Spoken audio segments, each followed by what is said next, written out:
आज हम श्रीमद् भागवतम के चौथे स्कंद के 6ठे अध्याय के श्लोक संख्या 23, 24 और 25 को पढ़ रहे हैं और उनको समझने की कोशिश। तो पूरे जो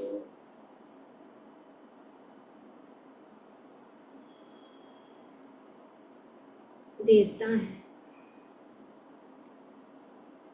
ब्रह्मा जी के साथ और सभी भगवान शिव के पास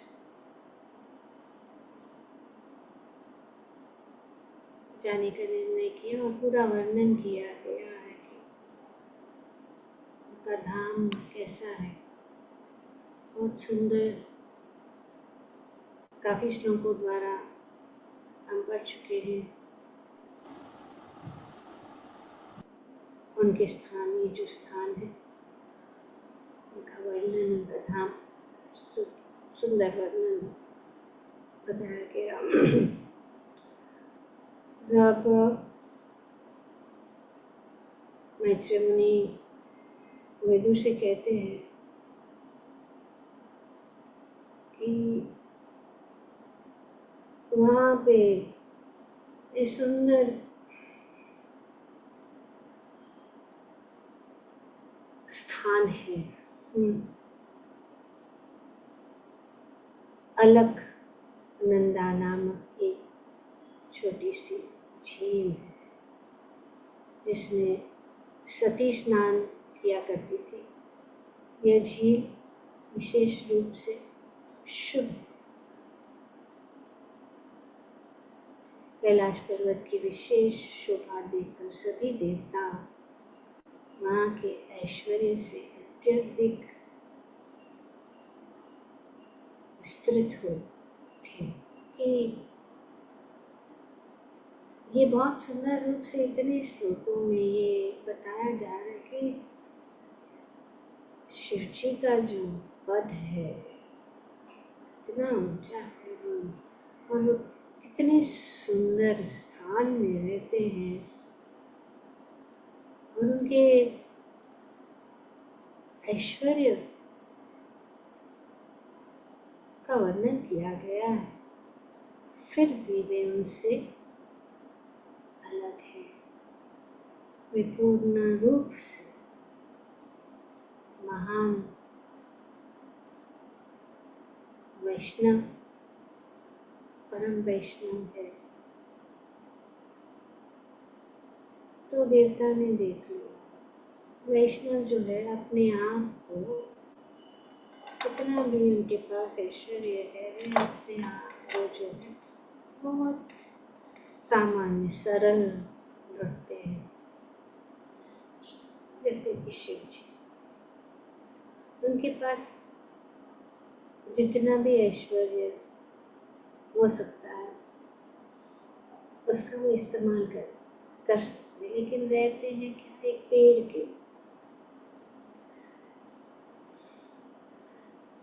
एक पेड़ के नीचे रहते।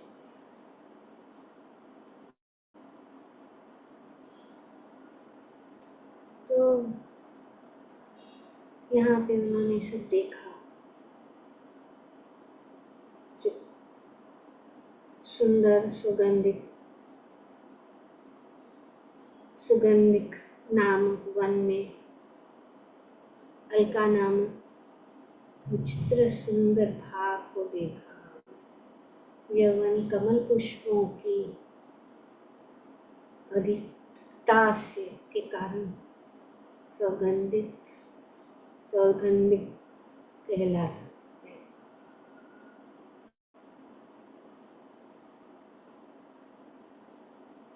सौगंधिक का अर्थ है सुगंध से पूर्ण।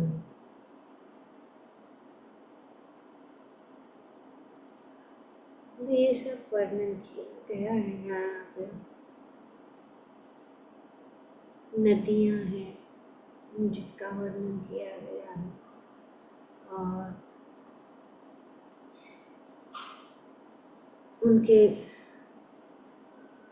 उन्होंने नंदा तथा अलकनंदा नामक 2 नदियां भी देखी। ये दोनों नदियां भगवान गोविंद के चरण कमलों की रज से पवित्र हो चुकी। इतना दिव्य स्थान है जहाँ शिव जी का निवास है। तो इसीलिए यहाँ पे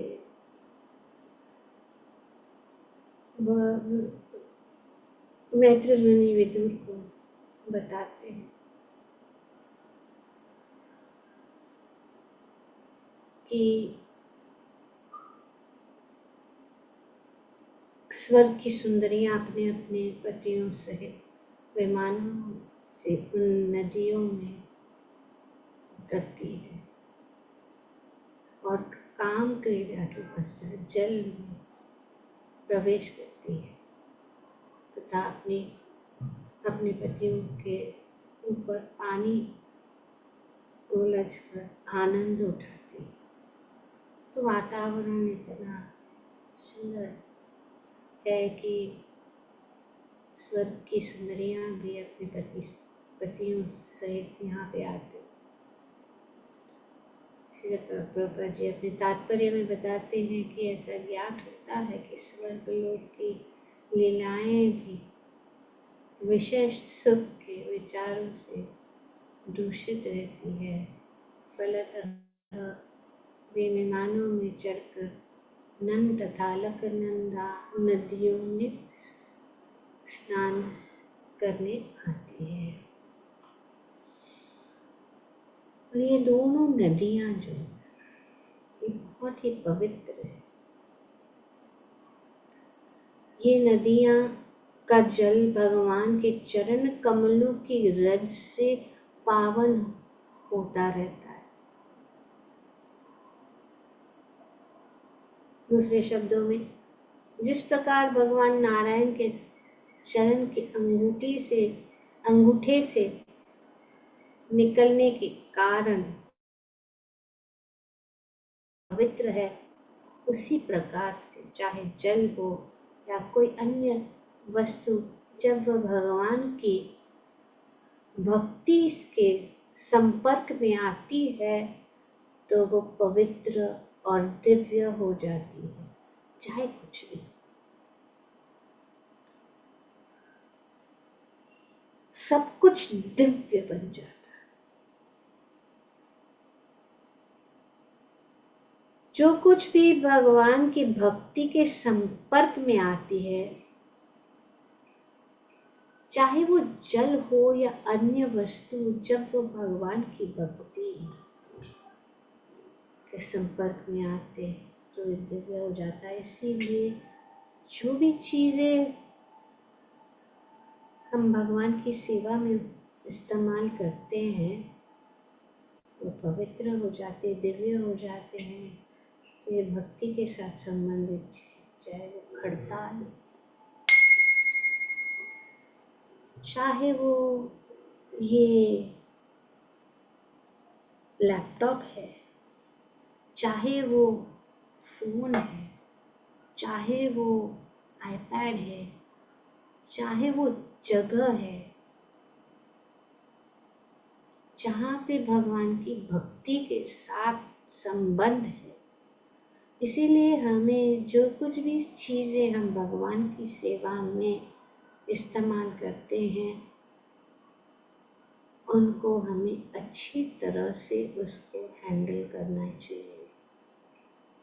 चाहे वो ग्रंथ है, चाहे वो कीर्तन में इस्तेमाल किए गए चीज है, चाहे वो आरती के साथ सामग्री क्यों ना हो या साथ सामान क्यों ना हो, चाहे वो बैठने का आसन क्यों ना हो, ये सब जो है दिव्य हो जाता है। We have to respect everything that is in connection with भक्ति। जो कुछ भी भक्ति में इस्तेमाल किया जाता है पवित्र है। सामान्य लगता हो, चाहे प्रसादम का बाल्टी क्यों ना, प्रसादम सर्विस करने का चम्मच क्यों ना, चाहे प्रसादम सर्विस करने का प्लेट क्यों ना, सब कुछ भगवान के साथ संबंधित है, पवित्र है, वो पवित्र हो जाता है। तो इस प्रकार से यहाँ पे बताया गया है भक्ति के विधि विधान इन सिद्धांत पर टिके है कि जो वस्तु भगवान के चरण कमलों के संपर्क में आती है वह भौतिक कलम से तुरंत मुक्त हो जाती है। ये भौतिक चीज नहीं है, ये दिव्य चीज हो जाती है, भगवान के साथ जो संबंधित चीज।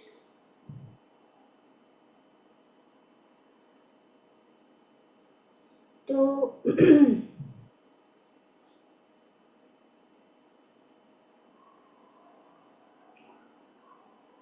यहाँ पे इसका वर्णन किया गया है कि वे जो स्त्रियां हैं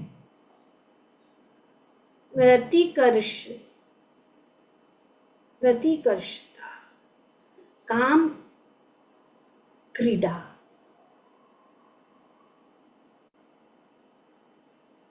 तो इसका अर्थ है कि रति सुख के पश्चात सुंदरियां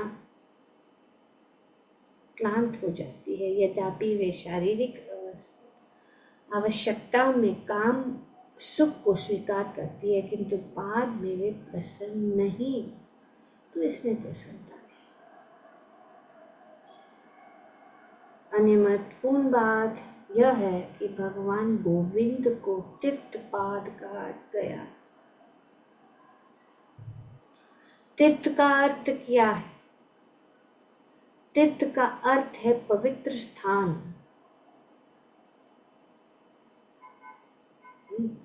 तीर्थ का अर्थ है पवित्र स्थान तथा पाद का अर्थ है भगवान के चरण कमल। भगवान के चरण कमल तीर्थपाद कहलाते हैं, क्योंकि सभी तीर्थ जो है भगवान के चरण कमलों में निवास करते हैं।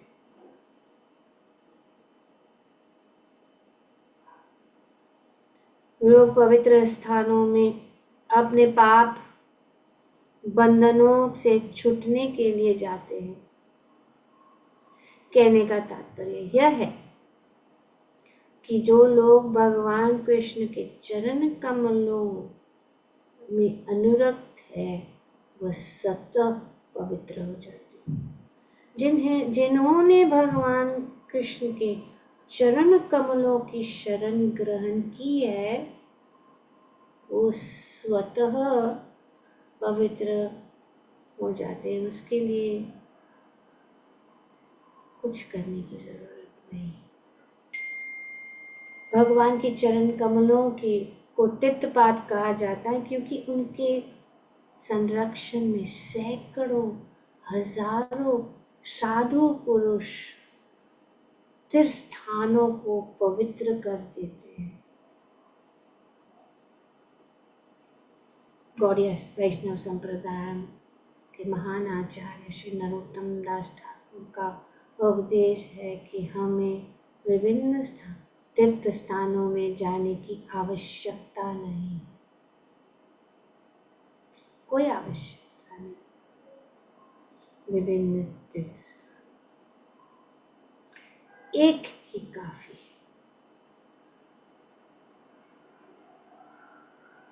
व्रज धाम, जिस धाम में भगवान जो है व्रज करते हैं, वो जो घूमते हैं, जिनके चरण जो है उस धूली में, उनके चरण धूल जो है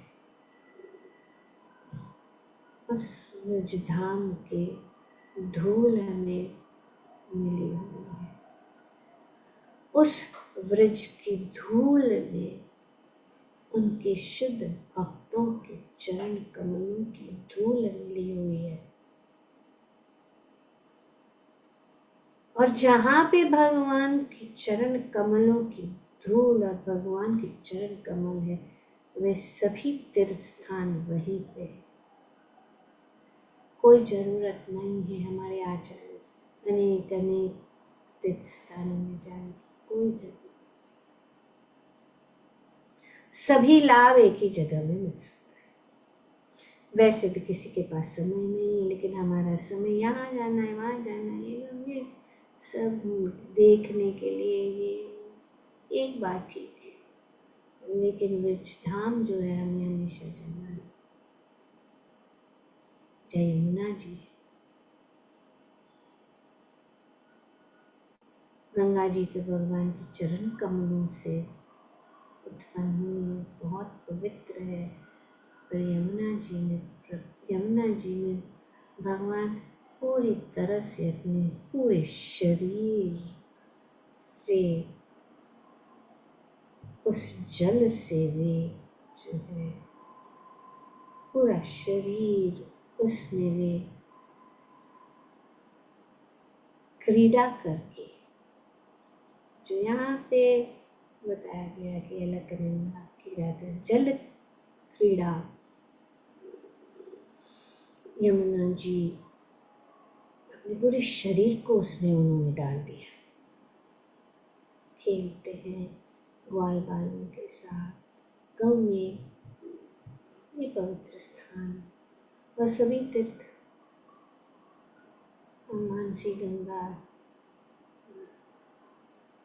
राधा कुंड, श्याम कुंड, भगवान ने सभी तीर्थ जो जितने भी तीर्थ है वे सब ब्रज में है। क्योंकि सभी जितने भी करोड़ों तीर्थ के स्रोत जो है भगवान के चरण कमलों से है। निसंदेह एक स्थान से दूसरे स्थान तक की यात्रा कष्टदायक है, किंतु जो बुद्धिमान होता है वह गोविंद के चरण कमलों की शरण में जा सकता है, जिससे वह अपने तीर्थ यात्रा के परिणाम स्वरूप स्वतः शुद्ध हो जाता है। भगवान श्री गोविंद के चरण की शरण ग्रहण करने से सभी तीर्थ यात्रा का जो फल वो प्राप्त हो सकता है। जो कोई भी भगवान के चरण कमलों की सेवा में अटल है वह तीर्थपाद है। अब भगवान स्वयं के चरण और जो व्यक्ति और या जो भक्त कौन रहेगा गोविंद के चरण में, कौन चाहेगा कि गोविंद के दर्शन को प्राप्त करना, गोविंद के चरण कमलों में शरणागत होना। जो व्यक्ति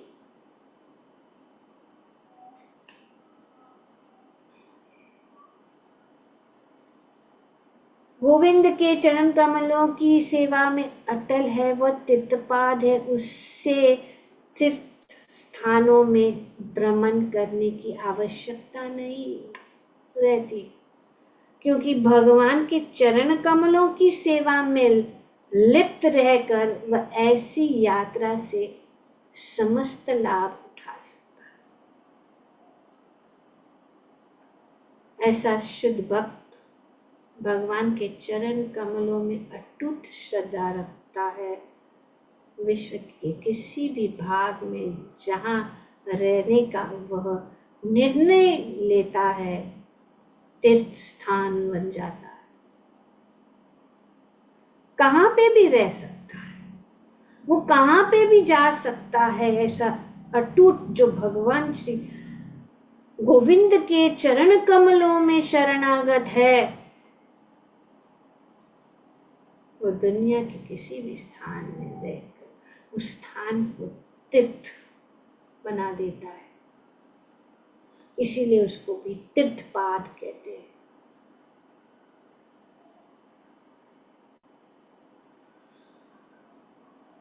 तो ऐसा भक्त जो भगवान के चरण कमलों में अटूट श्रद्धा रखता है, विश्व के किसी भी भाग में जहाँ रहने का वह निर्णय लेता है, तीर्थ स्थान बन जाता है। तीर्थ कुर्वन्ति तीर्थानि, श्रीमद् भागवतम में ये वर्णन किया गया। क्या किया गया?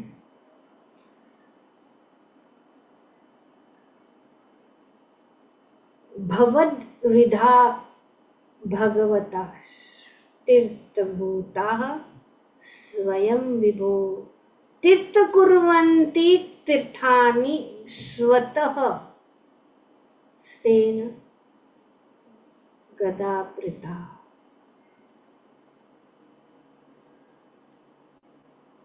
कि भक्त जो है, शुद्ध भक्त, वे चलते फिरते तीर्थ स्थान,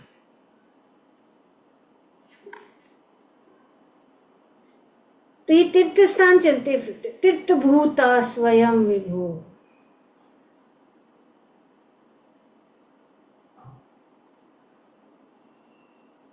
क्यों? क्योंकि वे भगवान के चरण कमल अपने हृदय में, या भगवान को गोविंद अपने हृदय में रखते हैं। इसीलिए वे सभी स्थानों को तीर्थ बना देते हैं। सभी स्थान जो है वे तीर्थ स्थान बना देते हैं। My Lord, devotees like your good self are verily holy places personified, because you carry the personality of Godhead within your heart. You turn all places into places of pilgrimage. जहाँ जहाँ वे भक्त जाते हैं, वे सभी स्थानों को तीर्थ स्थान, इसीलिए भक्त भ्रमण करते रहते। श्री प्रभुपाद जी अपने तात्पर्य में बताते हैं इस श्लोक के, जो श्रीमद् भागवतम के इस पहले स्कंद के बताया गया। तो विदुर ऐसे बहुत ही दिव्य भक्त है। भगवान सब जगह सभी चीजों में सर्वव्यापक है।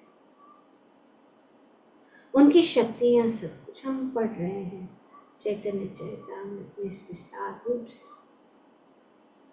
तो क्योंकि वे सर्वव्यापक है, उदाहरण दिया जा रहा है जैसे कि बिजली, इलेक्ट्रिसिटी जो है सब जगह ये जो है विस्तारित होती है। तो इस प्रकार से ये विदुर आपके जैसे जो भक्त हैं, आप अपने हृदय में भगवान को रखने के कारण, जिस प्रकार बिजली के कारण जो बल्ब है वो जल जाता, और ये विदुर के विषय में।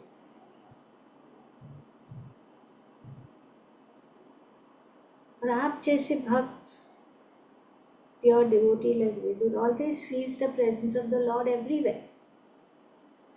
He sees everything in the potency of the Lord, and the Lord in everything. भक्त जो है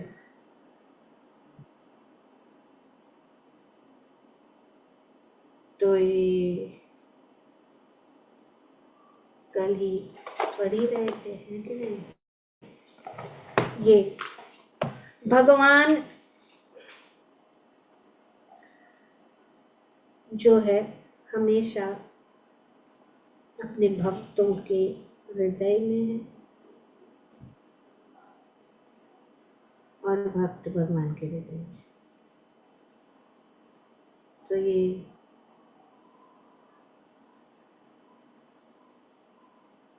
कल हम पढ़ रहे थे भगवान का सारे जीव ब ग और व का अर्थ क्या है? निवास करना। सारे जीव भगवान में निवास करते हैं और भगवान हर जीव के हृदय में निवास करते हैं। इसका अर्थ है ये भगवान। भ का अर्थ क्या है? पालक, रक्षक। ग का अर्थ है अग्रणी, आगे बढ़ाने वाला, सृजन करता, सृष्टा। और व का अर्थ है निवास करना। तो इसीलिए भगवान। तो यहाँ पे श्री चैतन्य चरितामृत में श्री जीव गोस्वामी ने बहुत ही सुंदर रूप से भगवान शब्द। क्यों ये भक्त? क्योंकि भगवान उनके हृदय में हमेशा निवास, और जहां पे भी वे जाए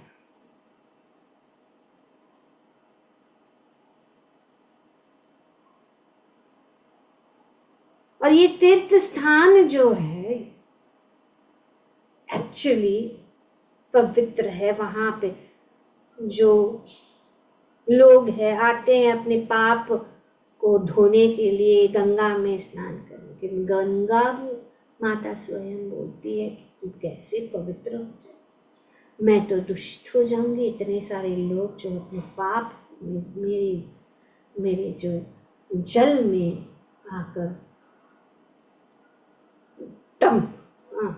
all the sewage dumped into the river, make it polluted.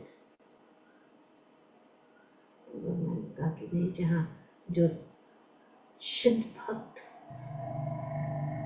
सब साधु, महान आत्माएं, भगवान के जो भक्त है, वो इसको पवित्र कर देते हैं। तीर्थ स्थानों को, तीर्थ स्थान इसीलिए पवित्र है क्योंकि वहां पे भगवान के भक्त और भी पवित्र बना देते हैं। पवित्र तो तीर्थ यात्रा में ऐसा टूर, गाइडेड टूर ऐसा नहीं चाहिए। If anyone visits a holy place, he must search out the pure devotees residing in the holy place. Take lessons from them and try to apply such instructions in practical life, and thus gradually prepare oneself for the ultimate salvation is going back home, back to God. How should you? क्यों जाना चाहिए?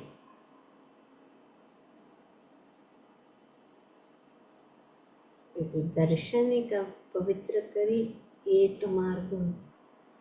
भक्तों को, वैष्णव का दर्शन करने से हमें पवित्र कर देता है।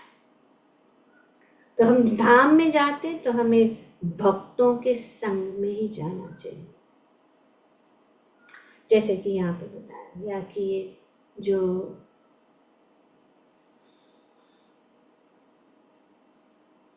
स्वर्ग की जो स्त्रियां हैं अपने पतियों के साथ आकर इसमें क्रीड़ा करते हैं, लेकिन वो क्या है? निराश, वो आनंद नहीं, वो बात नहीं होती जो एक्चुअली होना चाहिए। वो है भगवान के भक्तों का संग। भगवान के भक्तों का संग प्राप्त करना चाहिए। जब हम तीर्थ स्थान में जाते हैं उनसे सुनना चाहिए, और हमें अपना उद्देश्य जो है भगवत धाम वापस जाने के लिए हमें अपने आप को तैयार करना है। इसीलिए और कौन सा स्थान है?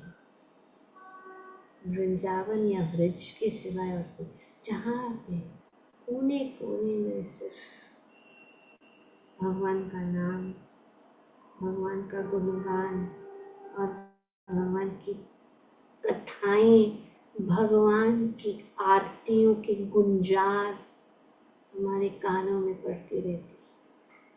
कौन है कोई? To go to some holy place of pilgrimage does not mean only to take part in the Ganges or Yamuna or visit temples situated in those places. ये नहीं, यही बात नहीं है। ये गौण सेकेंडरी है। तीर्थ स्थान में जाना है किसी लिए, किसके लिए? ताकि हम भगवान के भक्त और भगवान से और नजदीक हो जाए। तो इसीलिए प्रभुपाद जी यहाँ कहते हैं, one should find a representative of Vidur. यहाँ पे विदुर का उदाहरण दिया गया है कि वे तो तीर्थपाद है, तो हमें ऐसे विदुर के प्रतिनिधि को ढूंढना है जिनको भगवान की सेवा के सिवाय और कुछ इच्छा नहीं रहती है उनके जीवन में। One should find out the representative of Vidur who had no desire in life save and except to serve the personality of God. चलिए, भगवान उनके साथ हमेशा रहते हैं क्योंकि वे भगवान की सेवा में हमेशा लगे रहते हैं और उनमें सकाम कर्म या और कोई जो भी चीज है उनसे कोई लेना देना नहीं है। तो ऐसे भक्त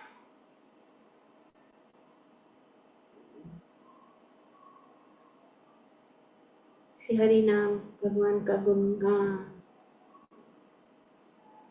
में ही लगे हैं, भगवान की सेवा में ही लगे हैं।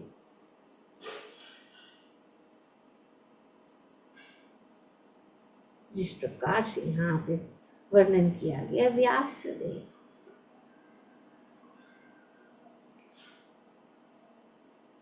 महामुनि व्यास देव ने श्री नारद से भगवान का ये गुण सुना, उन्होंने उसको प्रस्तुत किया। सुखदेव गोस्वामी ने उनको का अध्ययन किया और उन्होंने परीक्षित महाराज को जो है कथा सुनाई।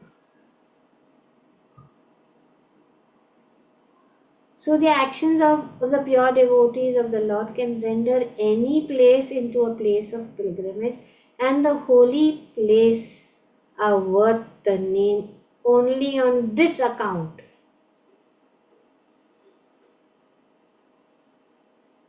देखते भगवान के भक्तों की दृष्टि से धाम को देखना और सकाम कर्मी और भौतिकवादी या जो धर्म को जानते हैं लेकिन उनके जो रहस्य को नहीं जानते, जो धर्म क्या है नहीं समझते हैं, उनके साथ जो है हम पूरा लाभ नहीं उठा सकते। लाभ तो नहीं, धाम में जाकर हम अच्छा लगता है, अच्छा फीलिंग होता है, लेकिन आने के बाद वही कमी। ये किसके लिए? क्योंकि भगवान के भक्तों का संग नहीं। श्रवण कीर्तन करना चाहिए धाम में जाकर, श्रवणम और कीर्तनम, और इससे हमारा जो बैटरी जो है चार्ज हो जाता है। वापस जब वो बैटरी लो हो जाता है तो हमें फिर से जाकर धाम में उसको भक्तों के संग में श्रवण कीर्तन आदि करके अपने बैटरी को चार्ज करना। और वो भक्त कौन है? जो भक्त जो है actual service of the Lord specifically by the process of hearing and chanting. ये बहुत इम्पोर्टेंट। श्रवण और कीर्तन ही एक माध्यम है और जो भक्त श्रवण और कीर्तन करते हैं उनके संग में हम रहेंगे तो हम भी पवित्र हो जाते हैं और हम भी जो है तीर्थ का जो लाभ है प्राप्त कर सकते हैं।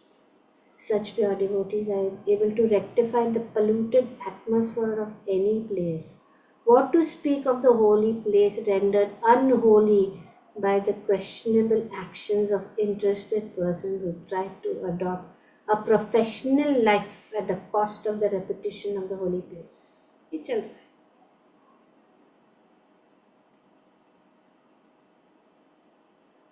व्यवसाय, business is not business. इसको ये बना दिया है भक्त, जो शुद्ध भक्त है, जो सिर्फ भगवान की भक्ति करने में लगे हैं, जो सिर्फ श्रवण और कीर्तन में लगे हैं, उनके संग प्राप्त करने से या उनका दर्शन करने से या हम उनको बुलाने से, इसीलिए भक्तों को घर में बुलाना जरूरी है। इस कारण जब भक्त वो आते हमारे घर में तो हम सब तीर्थ स्थान की यात्रा करने बराबर है। ये महत्व है, उसको हम समझते हैं।